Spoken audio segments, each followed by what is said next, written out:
What's going on, everybody? Welcome back to another exciting and fantastical episode of the Viall Files Ask Nick edition. I hope you all had a very Merry Christmas for those of you who celebrate that particular holiday, and I hope the rest of you had Happy Hanukkah or Kwanzaa or just whatever it is you celebrated. Happy holiday to you all. I hope it was wonderful and safe and pleasant. I hope you didn't fight too much with your family, and if you did, we're here for you. You know, if you broke up with someone over the holidays, we're here for you. Tell us your story.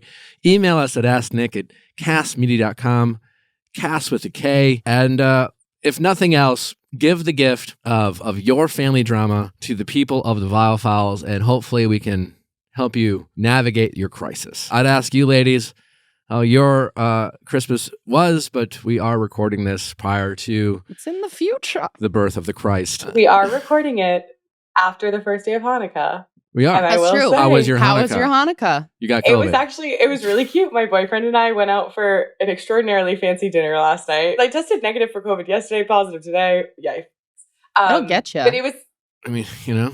It's a sneaky link. You hate to see it. But we exchanged gifts, and I was like, this is kind of an awesome tradition because, like, Hanukkah tends to fall at random points throughout December. So going out for dinner on the first night of Hanukkah is very feasible in a way that going out for Christmas isn't. It never starts the same day. It's like, is it like Easter for the Catholics? I think so, yeah. Yeah, do you remember that there was like Thanksgiving-a that one year where it was the same time as Thanksgiving? No. We do not Super recall. early. Oh, Thanksgiving. It was an epic year for the Jews. Yeah, we weren't tapped in. Sorry.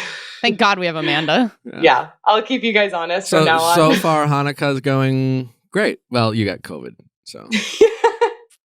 Yeah, the second day of Hanukkah, I got COVID. But the first day, I got some very thoughtful gifts. So this is like the Christmas song, like 5 golden rings. Are you traveling? You're traveling for the... Ooh, I'm all over the place. I was in San Francisco for 48 hours. I'm here for 48 hours. I'm about to leave for New York for 48 hours. Then I will be in Minnesota, and then I will be in Denver, and then I will be back. Where's Christmas? Minnesota. And why Denver? New Year's. All right. We're trying to fly with Jeff for the first time. That's exciting. Can we talk about holiday travel, though? Because I have a question. We all know I have some interesting travel habits, a.k.a. peeing in the dog bathroom, trying very elaborate ways to get alcohol on board. Like, I just have peeing in the what bathroom? Okay, well, it doesn't work as much anymore because LAX renovated. But back in the day, in the Delta terminal, have we talked about this already? Then I don't remember. Yes. Chrissy died. Chrissy left the planet and came back. Okay, now I remember. Yeah. She's back. But the dog bathroom used to just be like no windows, nothing. And you could lock the door from the inside. And the line was always a lot shorter for the dog bathroom than it was the people one. What do you mean the dog bathroom? There's peed on the grass? Yes. It's like a mother-daughter bonding experience. Apparently, this is so unbelievable that I chose not. Drawers. I just blacked out. The thing that I'm intrigued by is people wait in line. So people go in one at a time with their doggies. Like they're like, my dog needs privacy for this. And you pulled your pants down. I've done it multiple times. I have done it multiple times. It is the fastest way to pee before you get on a flight. I'm already going in there with Kiki anyways. Is that because like the women's bathrooms are notoriously like backed up and long? Yeah, like the lines were always long. It's efficiency. I make no apologies for how I choose to live my life, but my next question is, all right. I've started a new habit in which, again, I travel with the dog. It's hard to like get her, I don't know. I like to get settled on a plane first because I have so much shit. Do you get her on the airplane? Mm-hmm. I've started this new thing where I have started photoshopping my boarding passes to be in an earlier boarding group. Like, for example, when I fly airlines, I don't fly a lot and you get put in like group 5. You're like when it comes to travel, you're just a straight up criminal. Is it criminal to Photoshop your boarding pass to board early? It's you're like sneaking substances on board. Well, you're like, catch me if you can. Yeah, and this is a challenge to any how do you Photoshop official. your boarding pass? I'm of the belief when it comes to your group that they don't really check it. If you act as if and just get in line, I've never heard, like, I've definitely been in like group 17 or whatever what the airline fuck, are you on? or just like 7, and then like it gets to like group 4, I'm just like, fuck it, I'm just like gonna get in line and they've never really done anything. I've done that a couple times in my life. And Shame on both of you. Well, that's the thing. I don't feel like I have the balls to like try it if I don't have anything to back up my claim. So I want it to be legit. Like I want to show them, be like, I'm so sorry. I don't know why your technology is saying I'm group the 4. fact that you, how many times have you done this? 3 times. And without a hitch? Yeah. Yeah, I don't think it shows. That's what I'm saying. I don't think it shows up in their little system. I think it just like says on your ticket. Yeah, like what pops up when you scan it before you get on? Not group, Not your group? I don't know. You're It's been photoshopping working. and they're not saying anything. Yeah. I think what we learned here is that your group assignment is not part of your like barcode. If there are any like people who work for airlines, we are very curious. Please let us know. If you've worked for an airline and you know what pops up when you scan, let us know. Please let me know. Yeah. Slide on into my DMs. Yeah. We do need to utilize our audience a little bit more when it comes to these types of questions. Yeah. We have a vast network. It's a reverse of Ask experts. Nick. Yeah, we definitely have people working for an airline. Help me out. This, right? Am I going to get caught? I don't know. Maybe. We'll find out. Viall Files. Allie's international like life of crime. I'm Peeing in the do you do that like have you ever done that like in a park? Like you just I peed in a golf course, but I don't know if that counts as a park. you just pee next to your dog a lot? Well, no, I can't do it anymore because they renovated and now it's like windows. Like if you had my house with I have a very private backyard, Yeah. would you just sometimes No. This is only an airport situation. She's like, this is only in a public airport. I would never do it in the privacy of a home. I would never do it at home. Don't be ridiculous. Never. Wow. Happy holidays. Well, we have a fantastic episode for you all. Again, do not forget to send in those questions. We need those questions. We have an absolutely fantastic month lined up for you coming in the new year. Super exciting. Oh, and also we have, we're only giving 2 episodes this week. But the this holidays. is the week of the year where you don't Enjoy even your know family. what day it is. Yeah. The week between Christmas and New Year's, all bets are off. All bets are off. So anyways, we have today's episode. We have our Ask Nick update, which is on Wednesday. It's a great episode. A lot of good updates. You won't want to miss that. So be sure to tell all your friends. Tell everybody. Our breakup song of the week is a little on the nose, Breakups by C4. And the lyric that the person submitted was, because I'm drunk at a bar at 2 a.m. and I just want to talk to my best friend. They said, this is the lyric that resonates. My ex of 5 years and I broke up because timing was off, but it was amicable and a lot of love there. So this song got me because I had to cut contact. But because we ended so friendly, the love and the friendship is and was still there. That's a recipe for disaster. Amicable breakups are the worst. Yeah, there's an excuse to just drag it out. Would you rather be cheated on or fall out of love? I guess fall out of love. Sometimes I feel like it's more painful. No, you just have to have the discipline.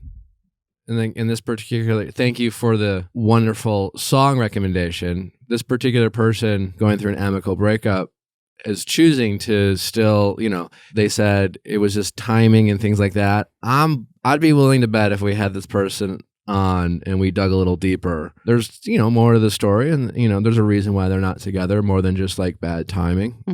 These types of activities or behaviors of reminiscing, it causes people to drag out a breakup or not fully move on or whatever it is.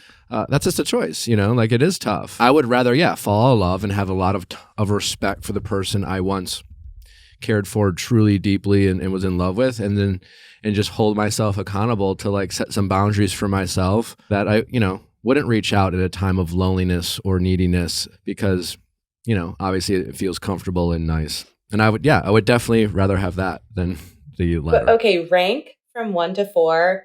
You fall out of love with them, they fall out of love with you, you cheat, they cheat, like in reasons of breaking up. Easy. What order would it go? Best is I fall out of love with them. I could argue they cheat on me is better than they fall out of love with me. Yeah. Then fall out of love with me, and then I'm never going to cheat on anyone. So in improv class yesterday, we had to do a very like grounded scene, and it was revealed that I cheated on someone, and I was like, she cheated on her wife. They were at the divorce lawyer's office. It was dark. How's improv going for Allie? Great. You like it? You haven't warmed up to it? No, she was. She's trying to are you trying to put on a tough No, it's fine. It's fine. It's going better. Am I still thrilled about it? No, but it's going better. Are you evolving? I believe so. Okay, great. Yeah. Totally. Right. Plus, I feel like we got our little reviews where the teacher made us come into the classroom one by one. This was yesterday? Last class, not yesterday, but the day before. And I feel like he made a point of saying how much you're getting into it, Allie. Oh, you got a gold star from Detach? I did. All right. Woo! You can clap for yourself. Woohoo! We love to clap in improv. All right. Well, enjoy this episode. Send in those questions. Be sure to check out our update episode on Wednesday. Stay safe in the new year. Just remember, New Year's Eve is just another night. And also, I know we already said if some family drama went down, submit and ask Nick. But specifically, if you had some shit go down at a holiday party, especially the work ones, booze is flowing, tension is high. Yeah, lights are bright. If you made some maybe mistakes, especially some secret mistakes, and everything is anonymous. Again, remember. I would love for I want the juice. Doesn't need to be advice. You can just tell us about the way you made everything weird with. Yeah, we'll give our opinion. Yeah, even if you don't ask for advice, but sure. All right, let's get to our callers. When it comes to choosing a wireless plan, you're forced to compromise. But what if you didn't have to? What if you could get reliable service without a contract and save money? Introducing Total by Verizon, a new no-contract, no-credit check carrier for you and your family with plans starting at just $30 per month on America's most reliable 5G network. Sacrifice nothing, experience everything.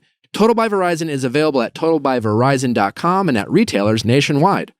Based on first-place rankings and Root Metrics first half 2022 5G assessments of 125 metros. Experiences vary, not an endorsement.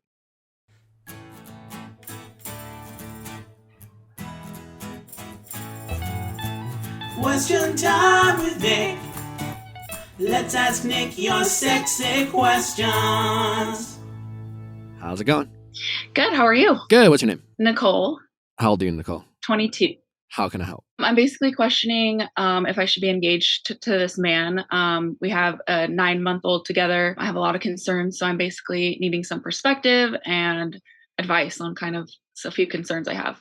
All right. And you are currently engaged? Yes. All right. And you have a 9-month-old? Yes. And a 5-year-old or just a 9-month-old?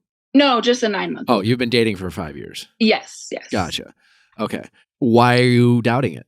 Basically, we had a year apart before I had my son with him. And the reason we broke up in the first place is because when we moved in together originally, I found out that he's a huge mama's boy, which wasn't a bad thing. I want someone that's close to their family, but to the extent was just a little bit much. They would show up at our house all the time unannounced. And he's just seen as the youngest boy. They just don't really respect him. And he just can't ever stick up for me. And he would prioritize them over me in every situation. And he was just would put it on me well, if you hate my family so much and all this stuff. And so that's kind of why we broke up in the first place. When we had that year apart, he was better. He was showing up for me, doing a lot of things for me. But so you broke up with him and you kept hanging out and you basically had him show you. Yeah. I told him that it was a concern and that I wanted to be put first. And so we were living together at the time. We moved out. We're well, let's date other people and just be friends or whatever it is. Right. And so, we were still hooking up, but we were also dating other people and also really open about that. And I was going through a lot with my family at the time and just kind of fell back into it. I was this guy's my best friend. I've been with him for a long time. Let's just try dating again, not living together. 3 months into that, I get pregnant. And so I'm okay, I guess I'm doing this. Then we get engaged and the pregnancy's fine. He's really, good during that. I didn't want to be intimate during my pregnancy because it was really uncomfortable. He was totally cool with that. But just now, he's just not the father that I had expected him to be. He's very begrudgingly not helpful and not interested, basically. And so it's my whole life has changed and his really hasn't. So I feel there's a lot of resentment there. Still issues with his family. His mom asks very inappropriate questions to him, oh, so she's on birth control, right? And I'm in the other room. I'm why is she asking you that?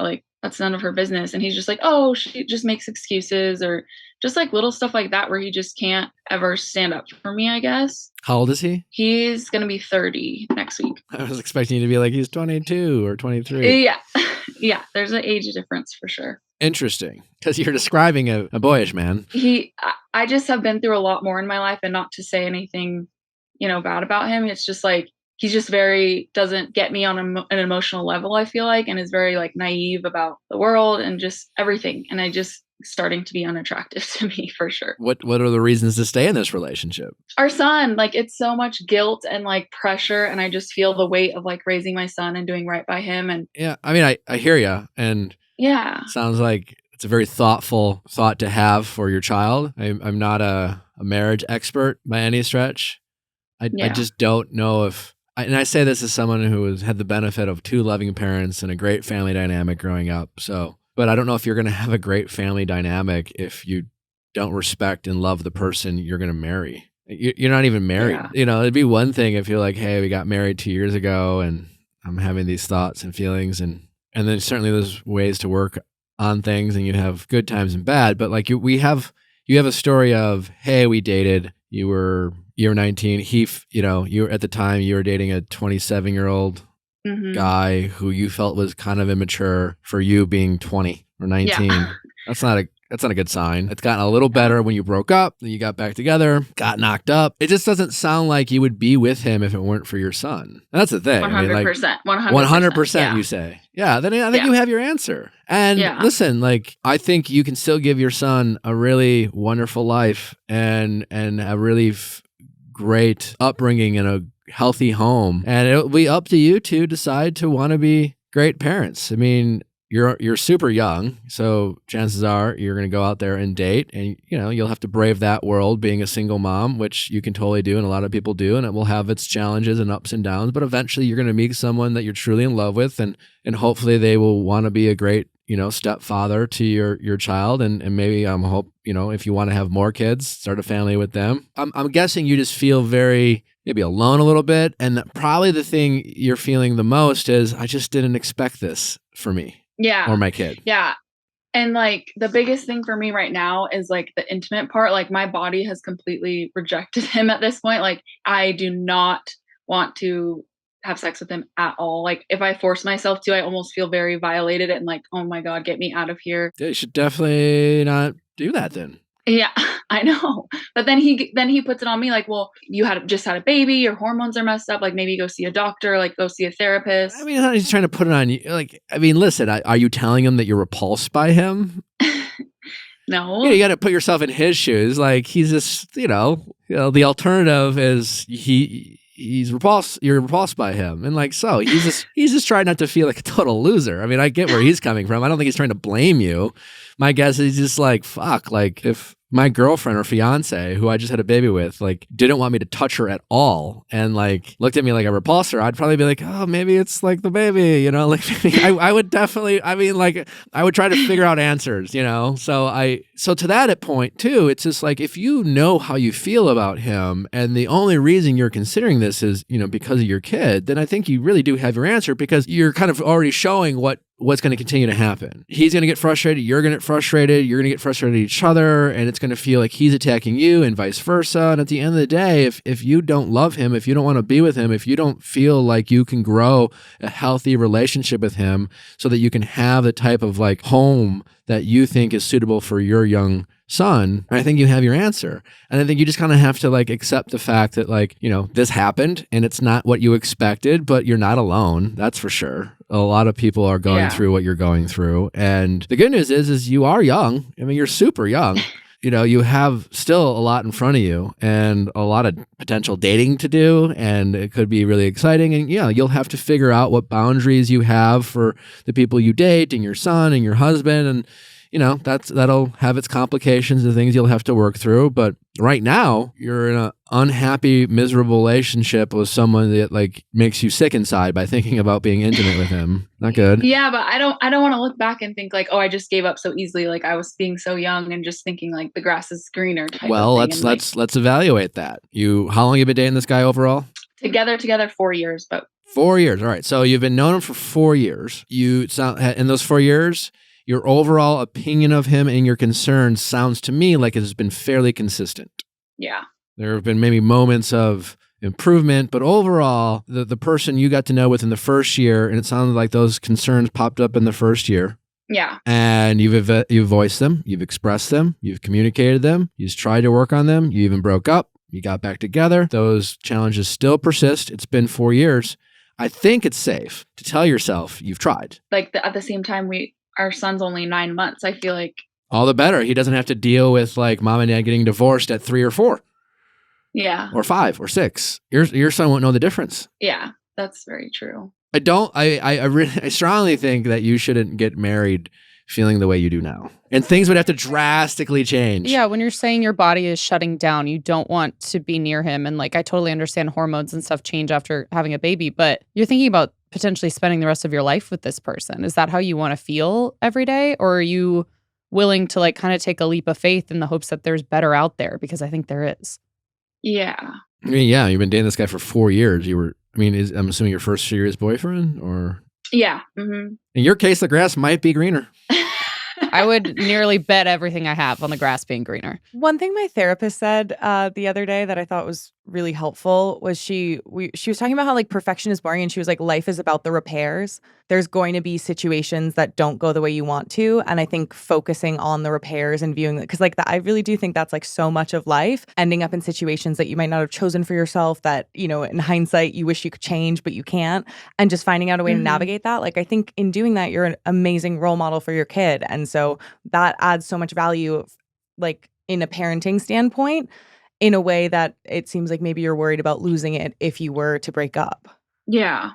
Yeah. I just feel like I'm the bad guy in this situation for like ending, because he's going to be like so just like shocked. Like he thinks everything is fine. Like he doesn't understand that I'm like literally have shut down. Like we don't spend time together. We work opposite schedules. So it's basically like I watch our son during the week and then I go to work on the weekends, and he's the opposite. We don't even communicate. And he just thinks like when he sees me being quiet or like not wanting to talk to him, he'll just come up to you and be like, you know, you're my dream girl, right? And I'm just like, you see me not wanting to be around you, not wanting to talk to you, and that's your response to like see where I'm at, basically. It's just like very childish, and like like when mom's mad at, like I just don't understand it. I don't know how to communicate with a person like that who doesn't understand. Yeah, I mean, in fairness to him though, you're not communicating exactly how you're feeling.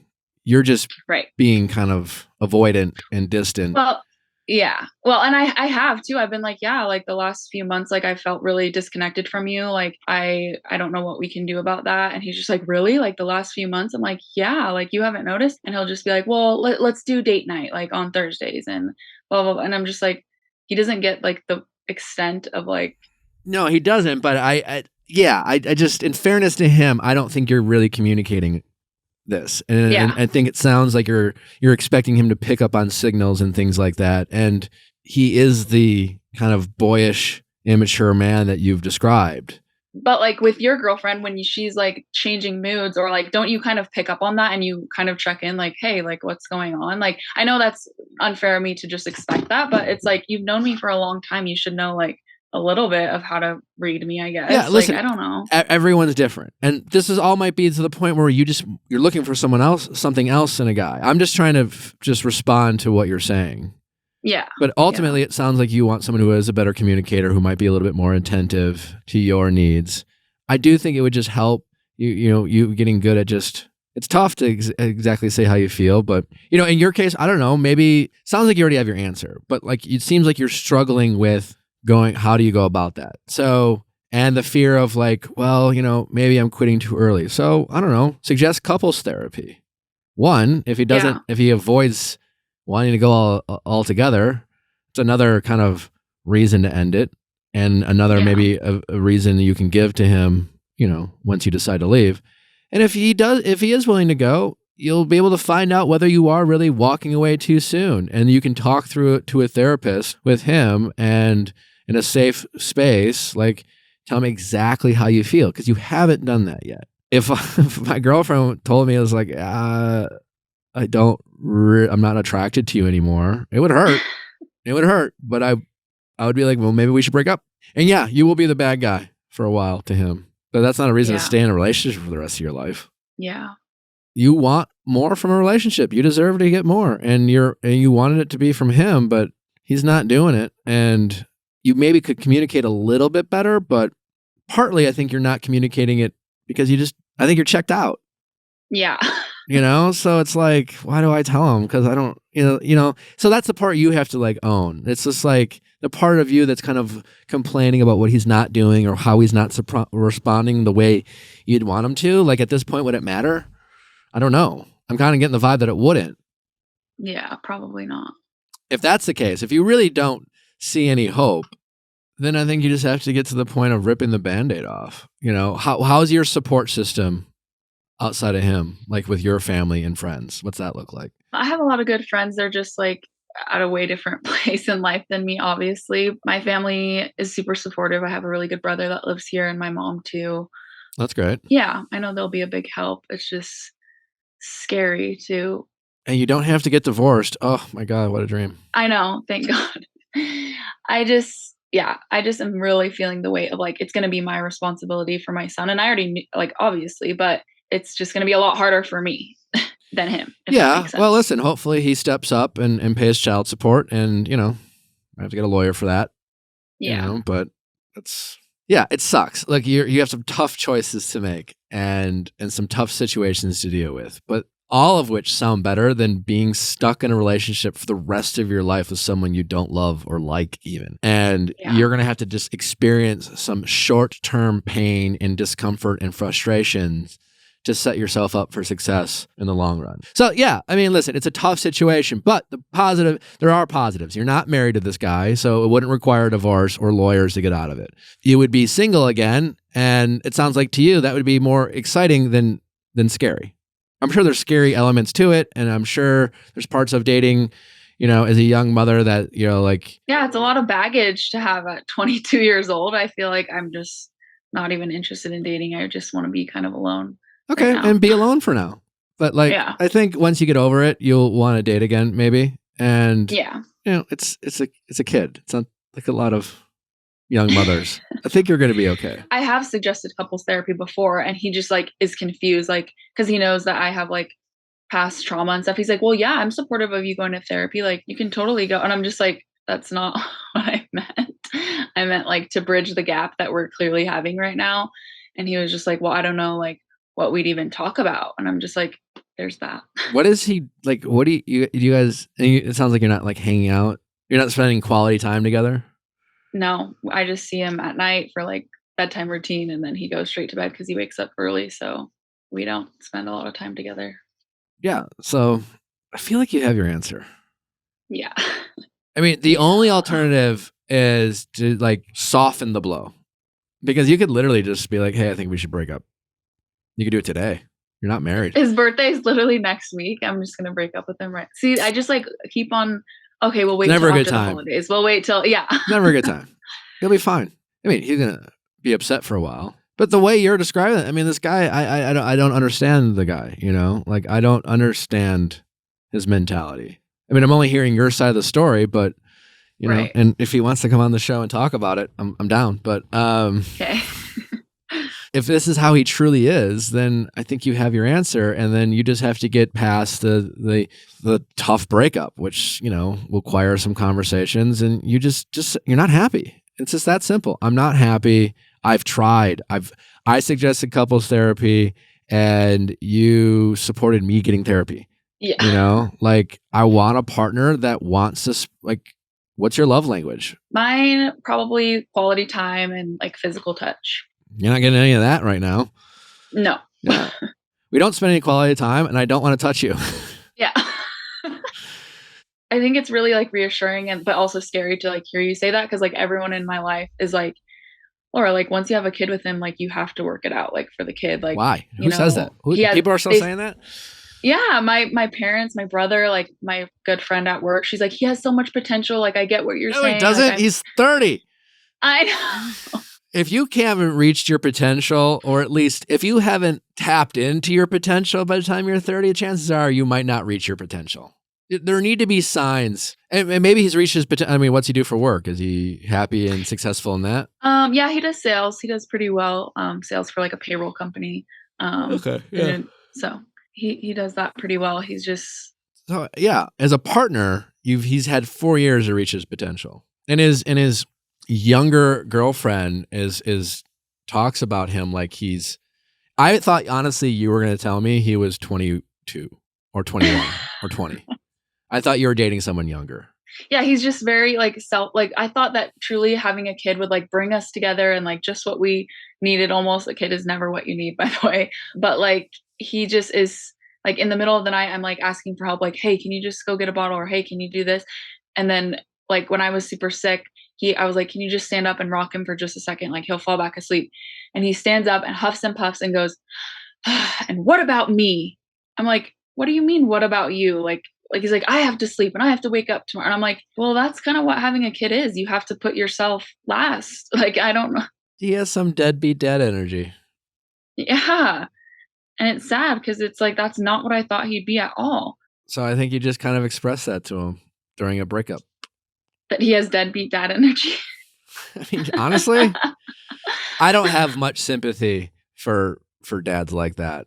I mean, I've never been a dad and I'm excited to be a dad, but you know, I've been around good fathers and I've been around bad fathers, and I'm sorry. Like, I mean, I think about the love I have for my dog and we can't wait to like have a kid. I just can't imagine. And I'm sure there are moments where you're tired and you don't want to get up and whatever, but like, I can't imagine not helping my partner. And yeah, I'm sure there's always conflicts where you don't feel like you want to do it and you wish your partner would step up and vice versa. But this is like, it sounds like this is the norm for him. And it sounds like you're describing someone who doesn't really want to participate in parenting.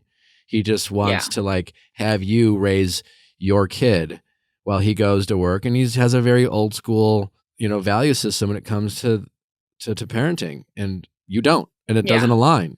And you're having a hard time getting through to him and communicating with him. What's there to work with? I think it's insane. Not even wrong, but I think it's insane for anyone to say you need to make this work for the kid. There are so many different healthy ways to create an environment and a loving environment for your kid that don't include like sucking it up and muscling through a relationship for your entire life. You're only 22. You're going to be miserable and resentful. Yeah. And I've seen miserable and resentful parents around their kids, and they're not a fucking delight to their kids. Yeah. Yeah, and you don't want this relationship to turn you into something you don't want to be and not be the best mother to your kids. You're in a tough situation, and I know, but it could be worse. That's the good news. Yeah. And it will get worse if you don't do something about it. I think we should just break up with him this weekend. Do you live with him? Yeah, we live together. What would you do if you break up? Like, what's that look like for you? What's your living situation look like? I would, because he owns this house and we have a renter on the bottom that pays like the majority of the mortgage. And so I would want to stay where I am up here above her and like he go find a new place. That might not work out for you. I know. Because he gets very like cold when. Well, also like it's his. And if you break up, you aren't married, you know, and certainly he needs to pay child support. And I hope he helps with that, but I wouldn't bank on him paying for you to live there if you break up with him. I mean, he maybe will, but this is not the guy you've been describing. No, like I would pay for the top part of it. I would pay for it, but I just don't want to like have the hassle of like moving all my stuff because all the furniture in here is mine. He's never lived away from his parents before he met me, and then we moved in together, and that was the first time living away from his parents. Yeah. So all the furniture is mine. Everything's mine in here. It's like he would have an empty house when I leave. Yeah, I'm just saying, prepare yourself for the fact that he might not want to be your landlord. Yeah. Yeah. And that'll be fine. Your brother can help you move. Mm-hmm. Sometimes we have to just face some like very temporary and short-term like annoyances or pain and frustrations and some inconveniences. In the long run, it sounds like the solution is obvious. I just hope that it's not like an ugly situation. And it may be in the beginning, but I hope that like it gets to a point where we can like be happy co-parents together. And that's all you can say. And as long as he's, you know, not unsafe around you, like he's going to get sad and hurt, and he's going to have to deal with that pain and sadness in his own way, and you'll be the bad guy for sure, and he'll probably accuse you of not wanting to work on it anymore, quitting the relationship or whatever the fuck. I don't know. Yeah. But at the end of the day, you have the right to leave if you're not happy. And you certainly have tried. And I don't think you deserve to have a deadbeat dad energy as a partner. I know I need to end it for sure. I just, again, want to wait till after Christmas because he has all these plans with his family, and he's going to just, Christmas is always a nightmare because my family and his family, we don't coordinate. And so he gets so upset when I'm like, well, I'm going to go to my family. You can go to your family. And he's like, well, you hate my family. And we have a son now, so we need to do things together. And I'm just like, I don't want to be around your weird family. So why wait until after Christmas? I guess, like you said, to soften the blow. I don't know. Why? You're already dreading Christmas. Yeah. So break up with him before Christmas and let him be around his family and be sad, and they can all talk shit about you. Yeah, literally. And then you can be with the people you want to be with. Yeah. Listen, the breakup's going to suck. We know that. But as long as you wait to break up with him, you're going to be dreading the breakup. And that's going to suck too. So either you can break up with it and start the healing process, or you can go through this long, arduous, dreading of the breakup, only to still have to deal with the breakup whenever you decide to do the breakup. Yeah. So you're making a bad situation worse by dragging it out, knowing how you already feel. And then muscling through the holidays and having it fights that you don't even know. You're going to know that, I don't even need to have this fight because I'm going to break up with you. This is a stupid fight. And you owe it. You do owe it to him. Just give him the answer. You're just, let him deal with it. Get your ducks in a row. Talk to your family. Make sure your support system's lined up and ready to go to have your back. Right. I'd do that. Hey, I'm thinking of breaking up with so-and-so. Here's why. And when your parents ask you, I'm not happy. This is why. I don't want to be with someone who I'm already alone in a relationship. I'd rather just be alone with the chance to find someone who doesn't make me feel alone even when I'm with them. And someone who is open to helping. And 100%. Obviously we're going to co-parent and you can figure out custody and things like that. I know, which has its challenges, but people deal with it all the time. I just don't want to share my son. And I'm going to have to get over it for sure, but it's just so hard. He's so little, and that's the other thing is well, it doesn't sound like he's going to put much of a fight, Yeah, that's true. I mean, listen, this is, and also the laws are in your favor. There's that. 100. Yeah, especially in the state that we live in. So listen, it sounds like you want him to be the father to your kid and be supportive. And I know you don't want to share him, but I do. Yeah. You want him, you want your kid to have a father, and you can voice that to him and say let's, for the sake of our son, let's try to make this work. But we shouldn't be together. I'm not happy. And if you are, I don't, I can't make you happy, but I'm just not happy. And I don't want you to feel like I hate your family, and, we're just not compatible, and we want different things. And should I just leave it like that, like you said, or should I go into it the sex part and all of that? The sex part is only going to hurt him unless he's just if he's begging for information, you tell him. I at some level, I think you owe him some specifics so he really understands how you feel. Yeah. Because then he can't accuse you of not trying. So heavy for me. I'm sorry. So, I know. It sucks. sad. It's a tough situation. There's no way to slice it. Yeah. All I can say is you have some advantages to people who could be in similar situations, but they could be married. Yeah. And that's such a huge difference. You have the benefit of being 22. You have so much life in front of you. Well, thank you. Appreciate that. I wish I could be more helpful. It's not what I was expecting you to say. I really. What do you think I was going to say? To, go to therapy. And I knew you were going to say I'm not a good communicator and that we should go to therapy and work it out first before I make that decision. I mean, everything you're telling me sounds like you're pretty much done. A therapist is not going to make you love him. A therapist might get you guys to understand the disconnect that you're experiencing in this relationship and to be able to better hear each other, because when you say, hey, can you do X, Y, or Z, or I feel X, Y, or Z, and he's like, I don't get it. What do you want me to say? Blah, blah, blah, blah, blah.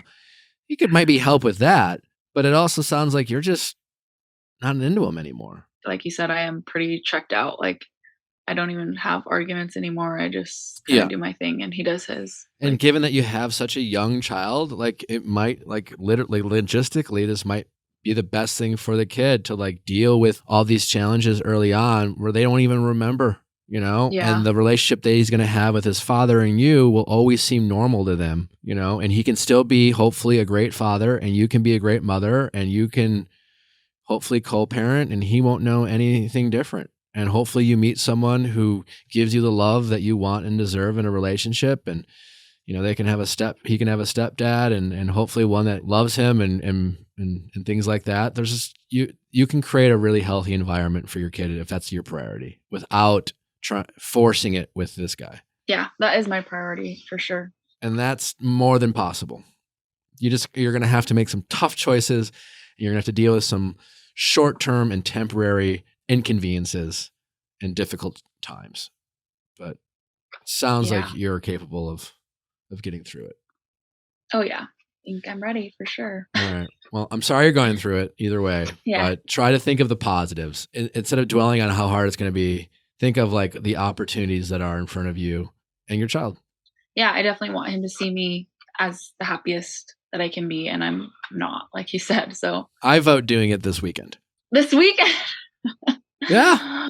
Oh my goodness. There's never going to be a good time. It's bad. Yeah. I so get that you're like hearing his narrative of like, and she did it right before my birthday and the holidays. But also imagine the narrative of we went through my birthday and the holidays with my family, and the whole time she knew she wanted to break up with me. He's gonna spin it however he wants to spin it. Honestly, Yeah. like You're going to be the bad it guy. is what it is. He's gonna be over here That's being true. like, and she did it on January 8th of all days. Like, ugh. Yeah, you can't avoid being his bad guy. So get your Billie Eilish on, Hell yeah. But I also feel like I do have to get my ducks in a row and like figure out where For I'm going sure. to go. I can't just be like, that you we're want going to break do. up and Yeah, do that for sure. Yeah, But don't so- use that as an excuse to delay it. yeah. No, You for can get sure. off the phone with us today and start making calls and start figuring your Yeah. shit out. All right. Good luck. We're here if you need. Let us know what you decide. We need a follow-up for sure. Yes. All right. Thank you so much. Take care. Happy holidays. Thanks, you too. It's going to be great. See ya. All right. Bye-bye. Bye.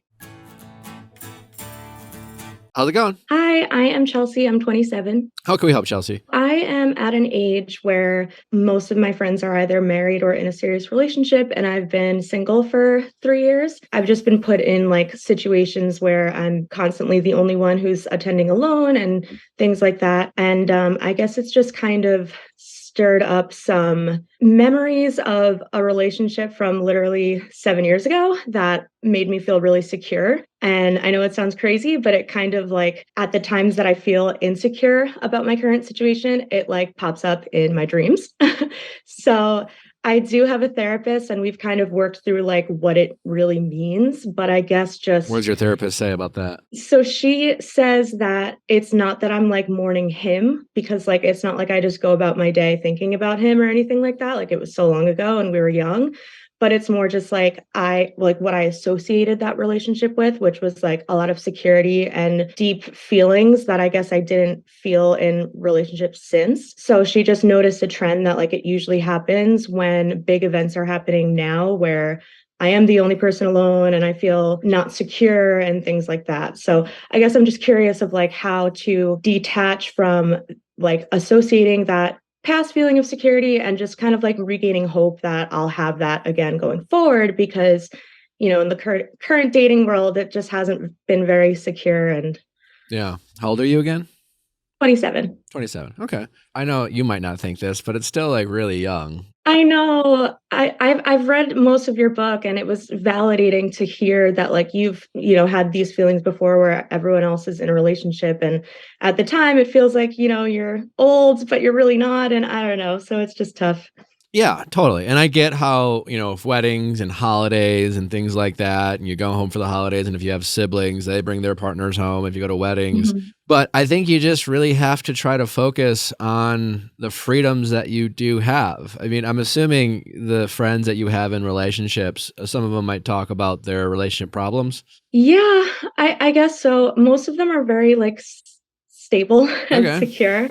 Okay. So, And how long have they been in these relationships? well, I was just a bridesmaid in one of my friend's weddings, and she's been with him since the time that I was with that past boyfriend. So that kind of Sure. It's a little reminder. My best friend has been with her current boyfriend for about a year, and everyone else has been like a year plus.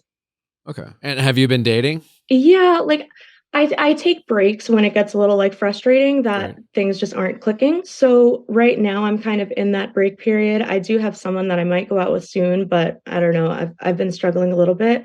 I don't know if it's helpful to hear about like why that relationship felt so secure because there also were a lot of toxic times that like I try to remember when I'm feeling. I mean, I'm curious. I'm also more curious about what your current dating situation looks like. But I mean, I'm happy to hear about the past. Yeah, I guess in the past it was he kind of came in at a time where I, was freshly in college and I was struggling with a little bit of like mental health issues and he was just really supportive and there for me and my friends kind of abandoned me because they didn't really know what to do. So it felt like he was there at a time that like no one else was.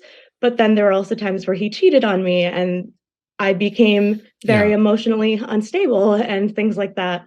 Yeah, I mean, he cheated on you. So I Yeah. would try not to spend a lot of your emotional energy reminiscing about that Mhm. relationship. This is kind of what your therapist meant. But like, it seems to me like, listen, you miss feeling the feelings of loved. Like you were in that Yeah. relationship and it sounds like, regardless of the toxic times, there were plenty of moments of you feeling loved and secure, right? Especially when Yeah. it was good. And right now you are focusing on those moments. Like you're aware that you were cheated on and things like that, but like it truly isn't that person, kind of like your therapist said. It's the feelings Mhm. that you're trying to replicate. The feeling of security and love and knowing that you have someone to share your day with and share stories with. And you're at that point in your life at 27 and your group of friends, it sounds like have many of them have settled down with their partner. And listen, as we get older, our friendships do evolve and change, right? Like back when we were younger, we have our group of friends. There's this kind of expectation that we're going to hang out like Thursday, Friday, Saturday, Sunday kind of thing. Mhm. It's not like, are we hanging out? It's what are we doing kind of thing. Right, exactly. And now you're experiencing, it's like, well, like John and I are going to go do this and I'm going to do this with so-and-so. And you're just like, great. And they all, they're preoccupied with their lives. And some of them are getting married and maybe starting families, et cetera, et cetera. So their priorities are changing and you're feeling a bit left behind. Exactly. So, yeah. And do you live in the city? No, I live like about an hour train ride out. Okay. I would just encourage you to try to make new friends, be more adventurous, things like that. Yeah. And these times where you're taking these breaks, try to invest in yourself, whatever that looks like to you, whether it's some sort of, is there something you've always thought about learning about or doing that you've never done? I don't know. I mean, I mostly just now invest my energy in school. Okay. I'm in school part-time, so I've kind of just been focusing on that, which has been helpful. That's great. Yeah. Yeah. So I guess like my bigger question is like how to not like lose hope in these frustrating dating situations that like I'll get to that place again. And also just like how to, get through those feelings where I am alone at a wedding and I am alone at the work party and, things like that. And not seeing my best friend because she's with her serious boyfriend and, things like that. Yeah. I think you just have to, my guess is it sounds like one of those things where it's something you're sensitive about right now and you're sensitive to. So every time it happens, my guess is there's this kind of inner dialogue of, happened again, like I'm alone again, I'm the third wheel again, I'm the fifth wheel again, and things like that. And I think you just kind of have to stop that. I really prided myself when I was single of being a good third or fourth wheel, and I wasn't always that way, but like I also like had another friend who was like the opposite. And I just remember being like, I don't want to act like him. Type of thing. Like you're only 27. You're gonna find someone. You just will. I think you just have to have that belief that it's going to happen. It's just, it's usually just doesn't happen when you like, and you just have to be patient about it. So the worst thing you can do right now is it's not even a bad situation, but by making a situation feel like a bad situation by constantly beating yourself up every time it happens. Like you just really have to like control your thoughts and stop being like, well, here we go again. Like you can still have fun at a wedding, You know what I'm saying? Yeah. And I did. And I am a good, I'm always down to be a third wheel. I have good relationships with my friends, partners. It is just more the big events where I'm like, yep, I'm the only one alone again. So. Can I read you something? Because I went through something similar. I've been third wheeling since I was 12. And I ended something before. I had a couple weddings this fall, and it does like remind you of being alone. I was encountering people I went to school with and grew up with who were like, this is my husband and my child. And I was like, what am I doing wrong? So I reached out to my friend who's basically a sister. She's in her early to mid 30s because I know she ended something right before her sister's wedding. And I was like, how do you deal with this kind of stuff? Because I don't want to show up to these events by myself. And she said, this is normal and honestly just gets worse as you get closer to my age, but so important to just find ways to feel good about yourself and the fact that you're being discerning about who you want to spend your entire life with. Every time I worry about this, I think about the fact that even if I found my person in 6-ish years when I'm 40, I'll still hopefully have 40 plus years with that person for a blissful life because they'll be right. Did she read my book? It's like a quote out of my book. She did not. I was just thinking that's so similar to the parts in the book that really resonated with me. Yeah. And she said the plus ones are hard and not sure how helpful this is, but I've never had one. And it's like the thing I'm most excited about when I find the next love of my life. But I also just think whenever that happens and whoever that is eventually is going to be the best ever because I took the time and people it did to get to them. So she said, I know it kind of sucks, but these are some of the things I think about. Yeah, no, that's really helpful. And it does remind me of the parts of Don't Text Your Ex Happy Birthday that really did resonate with me and feel, like I remember, Nick, that there was a part in the intro that you said, everyone asks, why are you still single at, whatever age? And you say, I just haven't found my person yet. I'm trying to figure out. What was the line? I haven't found someone worth my time yet.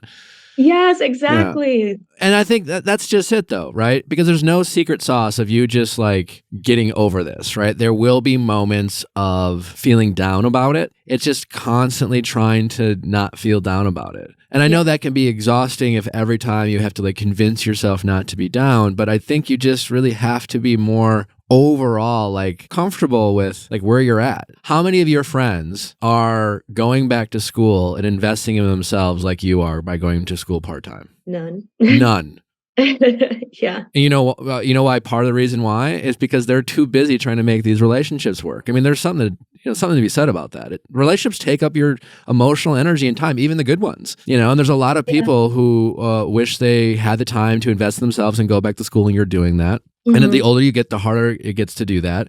And you're doing it now, and at a time in your life where hopefully you're going to be able to do what you love, and you're not going to regret investing in yourself. So just that alone, if you're comparing, well, think about the things that you get to do that they're not doing. And then going to school and investing in yourself is a big thing. What are you going to school for? So I'm going back to try and get into a general nursing program, but I eventually want to do psychiatric nursing. Yeah. I work in mental health. Yeah. So. You know how many people like go to college or don't go to college? Either way, a lot of people are going to college. They don't know what they want to do at 18, 19, or 20. So they get some fucking degree, whatever. Then they graduate, and then they have a job they kind of like or hate or don't love, and then they spend the rest of their lives talking about wishing they could do something else, but they don't have the free time to do that because they settled down early, got married, had kids, and now they're like 30, 35. Half those marriages end in divorce, and then they're just like, oh shit, do I go back to school now? I'm like 35. I mean, listen, I don't know what's going to happen with all your friends, and I'm sure that they're all going to be great, and I'm rooting for all of them. But you know what I'm saying? Like, I think you just have to try to remember stuff like that. And if you're going to compare, give yourself some credit too. The things that you're doing differently than them that they haven't done or they're not doing that you're going to benefit from. Yeah, no, that's a really good way of looking at it. And I honestly have not been able to do that yet. And that's just really reassuring to think about. So yeah. Thank you so much. Yeah, there's and I'm sure, it's great to go to a wedding and then they're like, oh, for all the couples out there, let's slow dance. Great. But like a lot of those people who leave the wedding when they're alone in their thoughts, when they are approaching 30, they might say, I hate what I do. I don't love what I do. I want to go back to school or I want to do something else, but like I can't afford it because I have 2 kids I have to worry about and take care of, or et cetera, et cetera, et cetera. Like, and a lot of people make that work out too, but like focus on the positive aspects of the fact that you're single and what that gives you and what you're able to do. And then take advantage of the freedom that you have, with, making adventurous choices and trips and things like that, and be open to making new friends. There are plenty of single women out there your age, right, with the same desires, who have the same interests, and look to make new friends. Doesn't mean you have to replace the old friends. I've made a lot of great friends in my life after 27 years old. A lot. Many, That's meaningful friends. So I encourage you to try to do that and focus on that. I think you'd be pleased to know that I actually made a friend at your book signing. Great. And we still keep in touch, and we text about The Bachelor all the time. That's great. More of that energy, right? So do that. And I think if you keep building on that, you'll take the pressure off, and then you'll be able to value those friendships and be the fun third wheel when you hang out with those friends, but accumulate some more single friends who are in the same stages in life that you are at. Because that's the thing. Some of your old school friends are moving on to different stages in your life, and you are just constantly comparing your stage of life to theirs, but you're forgetting about the fact that they don't have the time to go back to school like you. Oh, yes, that's so true. I never think of it that way. I guess I just get frustrated that I do go on dates and I'm like, nothing's clicking. But yeah, no, you're right. I should focus more on the good situation that I do have, and less on the fact that it's not clicking and other people do have it clicking. Yeah, and like Allie's friend said, or in my book, you're doing something right, because you are not just falling in love with every date that you have, and you're taking your time, and that's good, and it'll happen. Just keep putting yourself out there, and yes, it does get exhausting. It is like working hard, but I guess, deal with that, right? Like some people were like, oh, I don't want to date. It's so exhausting. It's kind of like, and no one ever said it was going to be fun, but we all do think there's parts about school that are exhausting, but you're doing it because there's a means to an end, right? There's working out is exhausting, but we do that because we want to be in our best shape. So often setting ourselves up for excess can be exhausting often, but at least we know we're working towards something, and whether it's dating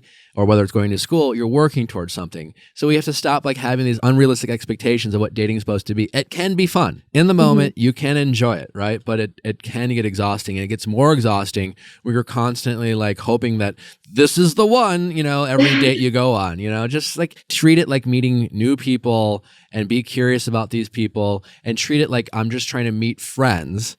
Even if it's on dates, I'm just trying to meet a friend, and maybe we'll see if there's something romantic there. And I think it'll take the pressure off, and you might be able to enjoy it a little bit more. Yeah, no, that's helpful. And especially the part that you mentioned of focusing on investing in myself and all the positives of that, because, when it's you in the situation and it's emotional, it's hard to think that way. So it's really helpful to hear your outside perspective. So thank you. It's really helpful. Well, I appreciate you calling in. Thank you so much, Nick. It's been great. All right. Thanks for reading the book. Keep us updated. Check in a few months and let us know how things are going. I'm right there with you, sister, but it'll pay off in the long term, I think. Thank you so much, guys. All right. Well, take care. Okay. Thank you too. Bye. All right. Bye-bye. How's it going? Hi. Good, Nick. How are you? Good. What's your name? My name is Claire. I'm 24. How can I help, Claire? So I'm kind of reaching out in regards to a situation with a best friend of mine, and how she is when she has a boyfriend. She kind of becomes non-existent. She's an amazing, amazing friend when she doesn't have a boyfriend, but when she does, she kind of drops off the face of the earth, and we don't see her for months on end. So it kind of started back in college. She had never had a boyfriend before, and she got her first boyfriend junior year of college. We had kind of known who the guy was, and right off the bat, we weren't very supportive, and we kind of were like, we don't think it's a good idea for you to see him. And she kind of was like, no, he's different with me. He's, he's great. He's been respectful and all that sort of stuff. We had known that he was dealing drugs at the time, and he was kind of disrespectful towards women. We'd known him for a couple of years. So she dated him for about 8 months, and we kind of, after having an intervention with her about it, kind of just stopped talking to both of them, even though we were living together at the time. So she didn't go out. We all turned 21 that year, and she never went out to the bar with us. So she just kind of isolated herself with him. So that was her first boyfriend, and then saw guys after that. And now she has this new boyfriend, and he's better than the first boyfriend, but we still don't see her at all. So did she, after she broke up with the drug dealer, was there kind of a reconnecting of the friendship, or did things? There was. Okay. Yeah. So she kind of reached out and was like, I realized like how shitty he was, and I want to rekindle our friendship. So all of us were like, yeah, like absolutely, we're here for it. Like, we know that he was the problem. Like, he called us all these horrible names to our faces when they were dating. Like, he was just outwardly disrespectful and rude. So she kind of was like, I'm working on myself, and like, I love to like continue to be friends and build that up again. And so we did, and it was great. And like, when she's single, she's fabulous. Like, she's so supportive, and just she's there all the time, and she goes out with us. She's so much fun. Like, but then when she has a boyfriend, it's like the complete opposite. Like, we can't even get a hold of her.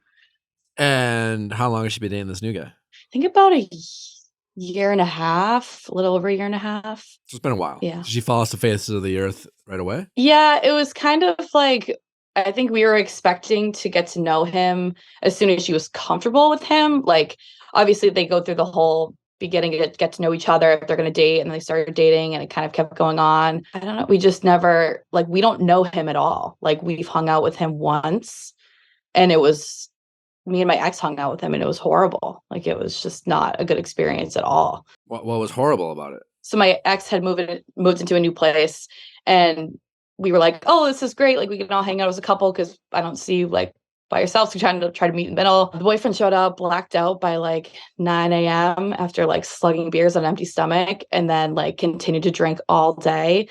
And is their current boyfriend? He was blackout at 9 a.m. a.m. Was in it the like morning? St. Patrick's Day or a.m.? No, it was a regular Saturday. Like, it was game day at he least? was just excited to like go out, Yeah. I guess. What are we but pre-gaming for? Yeah, what was brunch, brunch? All right. I guess. Well, And that was the last time you hung out? That was the last time you saw him? Yes, that was the last time I saw him, actually.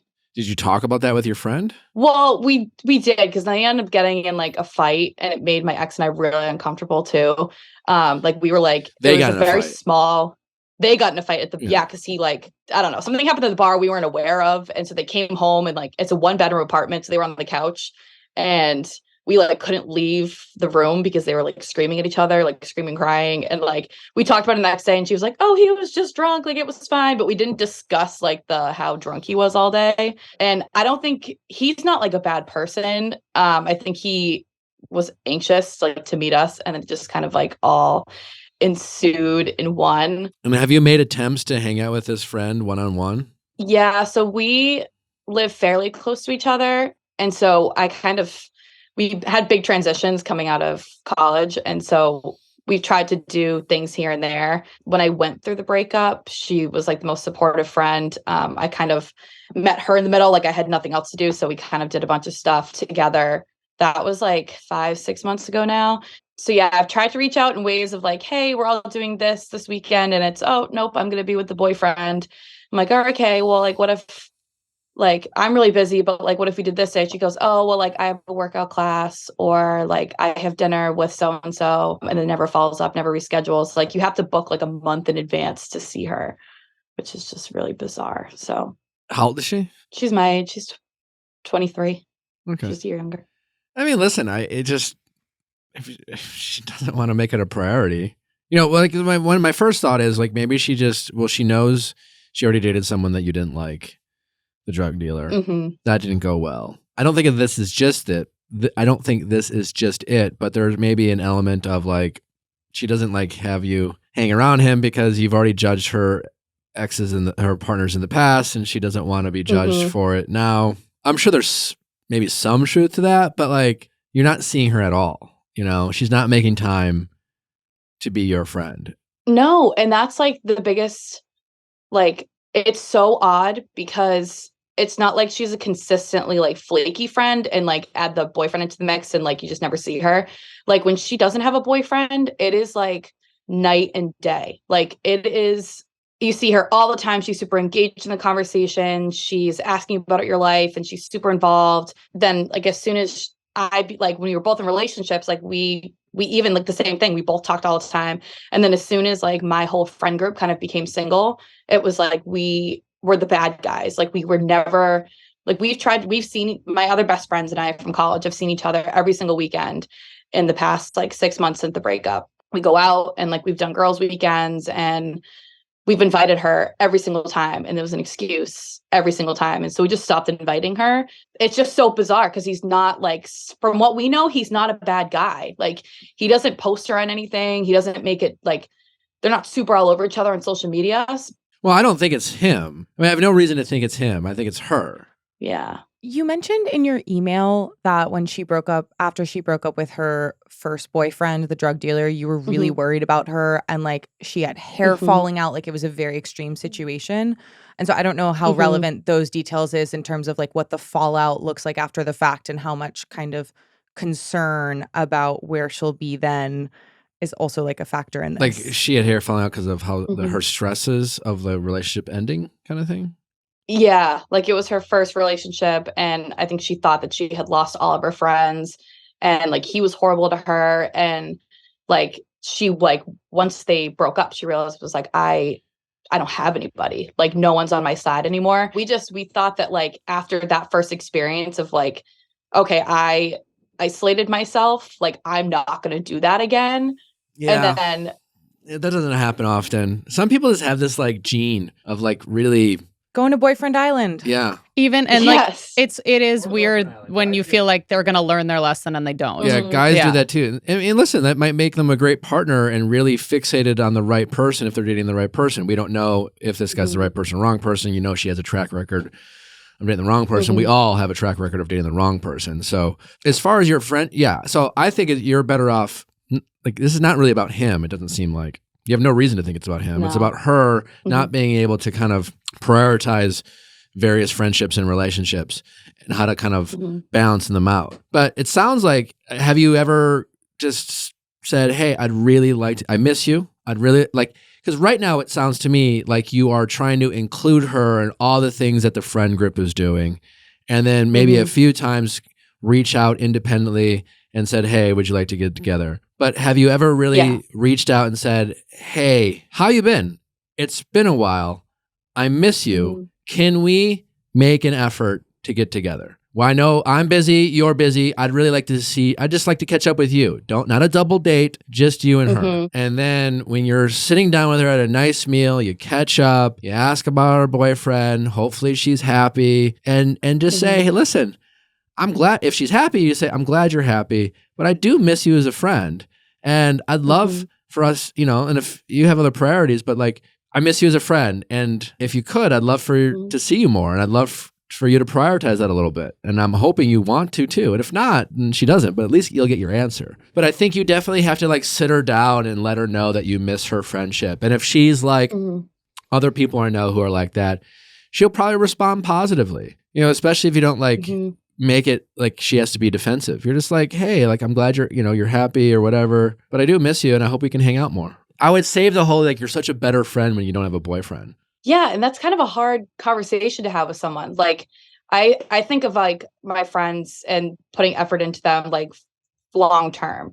And like, if this is going to keep happening, like the first time was more of like an outlier, we thought. Like, I don't want to have someone in my life that I constantly have to like base my support off of, like if they have a partner or not. Like, I know my other group of friends are like consistently great friends and super there and like all the time, partner or no partner. I think in realist, like I would reach out and say like, oh, I miss you so much. Like, how are things? And then like I'd have to keep putting an effort to like continue this, and then like say they break up and like things go back to normal again or things get better, and then she gets another boyfriend 3 years later. You're getting ahead of yourself. I get this all might be possible, but at the end of the day, that's not gonna happen. You'll just stop being friends. And as a 23-year-old, your friends are going to evolve and change. You're not going to keep all the friends you had in college. Groups always get smaller. They just do. It's a lot easier to have a larger group of friends when you're all like, which frat we're going to, or whatever party or what bar, and like the group of guys, and you go out as a posse, and you get, and the groups always shrink as you get older.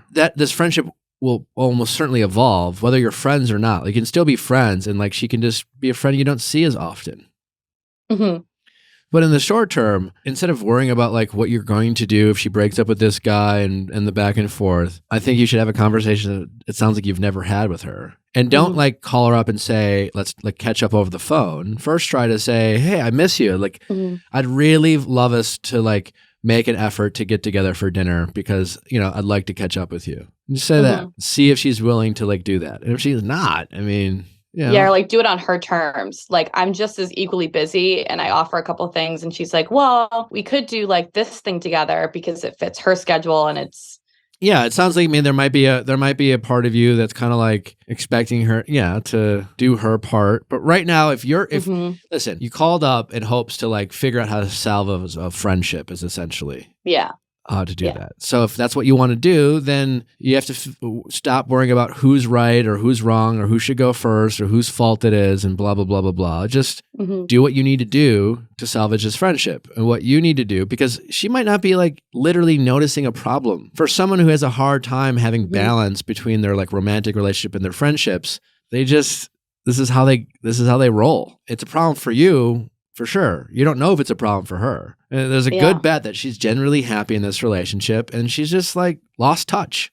Yeah. And maybe there's some selfishness on her part to like assume that her friends are going to like pick back up from where she left off, because she's definitely a needy person. Would you agree?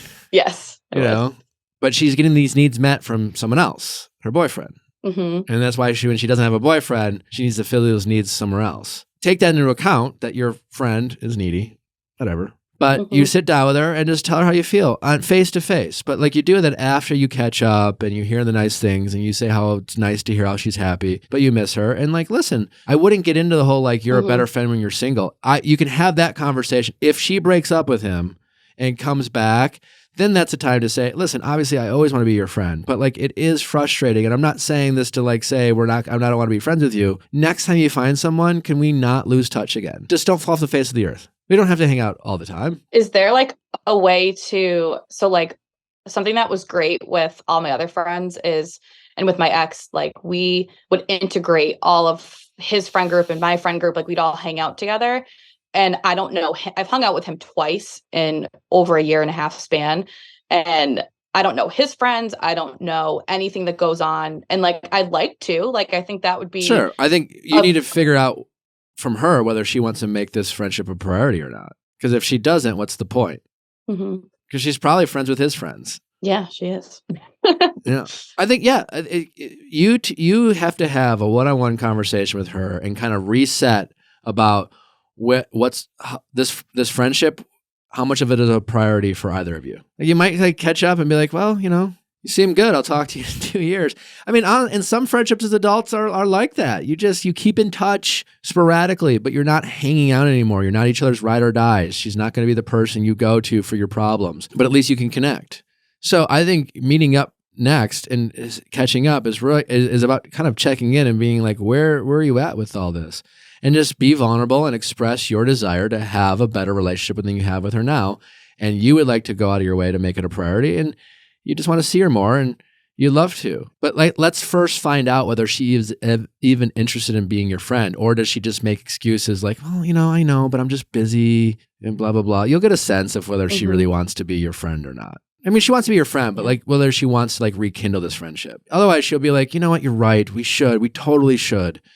Like, I do miss you. And I would like to see you more. She'll bring that energy. And it might not last, but like, you'll know if she's generally like not interested. Like all of our friends are single now. And like, is there a way, like, do you think that's part of it? Or do you think it's like just the friendship itself? It could play a role, but it sounds to me this is more about just her personality trait. And she just has a hard time balancing it out. And yeah, I guess in the past you guys made her feel like a little judged. And yeah, if you guys are all like out there hunting for boys when you go out and you're all like on the prowl, like yeah, it's not the same for someone in a relationship. I think you need to accept that if you want a friendship with this friend, that friendship is going to be different than what you had with her in the past and what you currently have with your other friends.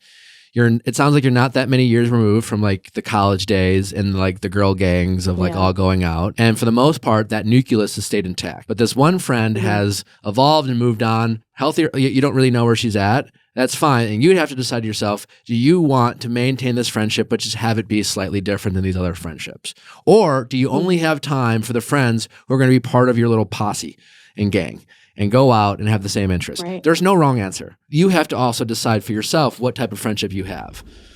And if you're willing to have this friendship evolve into something different than what was, then I think there's a chance to have a relationship there. And then see if you can make her create an environment that makes her feel more comfortable to hang out with you guys and bring her boyfriend around. But like, there's nothing wrong with her maybe not being down to like go out to the bar, because she sounds like a person who has a hard time like having balance in her life. So she's kind of more of the extremes. And like, that's just, it might be a personality trait. Maybe just accept who she is. Just try to work with what you got and then value the friendship you can have. And also accept that it's just not going to be what it was. You have to get over that hurdle, because I'm sensing a little bit of like, you changed. And if you want to be friends with us, you need to change back. And I think friendships that last like over time, both people are changing and adjusting and accepting the new friendships, because people do get in romantic relationships and priorities do change and time is limited. And, you know, we're not always going to have the same interests, but like some friends, you're just like, they're my friend. They're like family. And I always want them in my life, even if it's sporadic, even if we're only just like checking in. Some of my best friends in my life, like I talk to like not very often. And what's always kind of weird too, right? Because I live in LA and some of my hometown friends like live in Milwaukee. Right. And I'm always feeling like I never get to see them because I live in LA. And then when I go home for the holiday, I go home like 3 times a year. Right. And I'm always like making an attempt to like catch up with people. And I'm thinking they're all hanging out all the time. But usually I'm the reason those friends who live like blocks away from each other get to see each other, because, you know, they're married with kids and they have shit going on, you know? Yeah. And like, that's only going to like, that's going to happen to you as you get older and settle down and, you know, so you have to evolve too. You know, it's not just your friend changing. Yeah, you're something to consider. But in the meantime, reach out to your friend, tell her that you miss her, tell her that you'd like to see her more, sit down with her, have it be a positive like dinner date, and then go from there. Love that. No, that's helpful. All right, take care. Good luck. All right, you too. Keep us posted. Want to know. We want to follow up. I will. No, I will. All right, take care. All right, thanks, Nick. All right, bye-bye. Thanks for listening, guys. Don't forget to send in those questions at asknick@castme.com. Cass with a K. See you back on Wednesday for our update episode. Don't miss that. It's a doozy. A lot of good updates. Bye.